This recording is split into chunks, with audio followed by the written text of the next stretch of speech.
Hello friends, നമ്മുടെ പുതിയ വീഡിയോയിലേക്ക് എല്ലാവർക്കും സ്വാഗതം. ഞാൻ ലക്ഷ്മി. എല്ലാവരും സുഖമായിട്ടിരിക്കുന്നു വിശ്വസിക്കുന്നു. നമ്മളിന്ന് തയ്യാറാക്കുന്നത് വളരെ സോഫ്റ്റ് ആയിട്ടുള്ള ഒരു അരിപ്പുട്ടാണ്. അപ്പോൾ നമുക്കതെങ്ങനെ തയ്യാറാക്കുന്നതെന്ന് നോക്കാം. അപ്പോൾ പുട്ട് തയ്യാറാക്കാനായിട്ട് നമുക്ക് ആവശ്യത്തിനുള്ള പുട്ടുപൊടി എടുക്കാം. ഇതിലേക്ക് പുട്ടിന് ആവശ്യമുള്ള ഉപ്പൊന്ന് ഇട്ട് കൊടുക്കാം.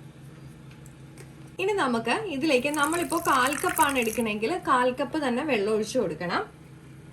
ഇപ്പോൾ 1/2 കപ്പ് എടുത്തത് കൊണ്ട് 1/2 കപ്പ് വെള്ളം ഞാൻ ഒഴിച്ച് വെച്ചിട്ടുണ്ട്. നമുക്കിനി ഇതൊരു 10 മിനിറ്റ് ഒന്ന് മാറ്റി വെക്കണം. ഞാനിപ്പോൾ അജ്മിയുടെ പൊടി ആണ് എടുത്തത്. അപ്പം നമ്മൾ അങ്ങനെ വാങ്ങിക്കുന്ന വേറെ ഏതെങ്കിലും ബ്രാൻഡിൻ്റെ ഒക്കെ പുട്ടുപൊടിയാണെങ്കിൽ നമുക്ക് ഇതുപോലെ തന്നെ ഒരു 10 മിനിറ്റ് റെസ്റ്റ് ചെയ്യാൻ വെക്കണം. നമ്മൾ അരി പൊടിച്ചൊക്കെ എടുക്കുന്നതാണെന്നുണ്ടെങ്കിൽ ഒരു 5 മിനിറ്റ് ഒക്കെ റെസ്റ്റ് ചെയ്യാനായിട്ട് മാറ്റി വെച്ചാൽ മതി. നമ്മളിപ്പോൾ പുട്ടുപൊടി വെച്ചിട്ട് 10 മിനിറ്റ് ആയിട്ടുണ്ട്. നമുക്കിനി ഇത് ഇതുപോലെ ഒന്ന് ഇളക്കി കൊടുക്കാം. ഈ സമയത്ത് ഒരു ലേശം പഞ്ചസാര ഒന്ന് നമുക്ക് ഇട്ട് കൊടുക്കാം. ഞാൻ ഇതിലേക്ക് ഒരു ലേശം ക്യാരറ്റ് ഒന്ന് അരിഞ്ഞ് ഇട്ട് കൊടുത്തിട്ടുണ്ട്. നമുക്ക് ഗ്രേറ്റ് ചെയ്തെടുക്കണമെന്നുണ്ടെങ്കിൽ അങ്ങനെ ഇടാം കേട്ടോ. ഇനി ഞാനിതൊന്ന് ജസ്റ്റ് ഒന്ന് മിക്സ് ചെയ്തെടുക്കുവാണ്. അതിനുശേഷം നമുക്ക് നമ്മുടെ പുട്ടുകുറ്റിയിലേക്ക് ഇതൊന്ന് നിറച്ചു കൊടുക്കാം.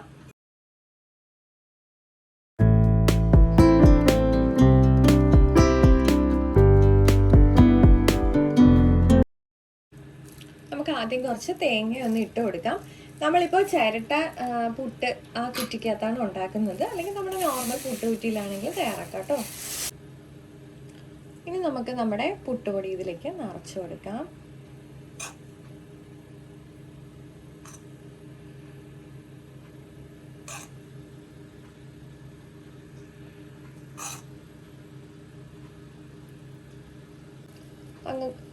നമുക്ക് മുകളിലും കൂടെ കുറച്ച് തേങ്ങ ഒന്ന് ഇട്ട് കൊടുക്കാം.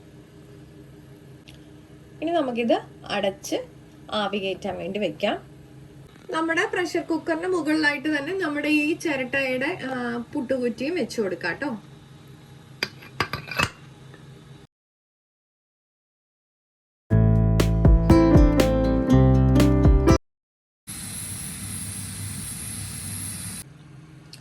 അപ്പൊ നമ്മുടെ പുട്ട് ഇവിടെ തയ്യാറായിട്ടുണ്ട്.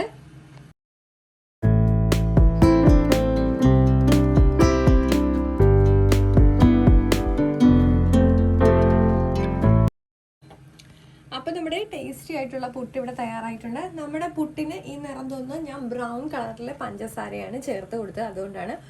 നമ്മൾ വെള്ള കളറിലാണെന്നുണ്ടെങ്കിൽ ആ നിറ വ്യത്യാസം ഉണ്ടാവില്ല.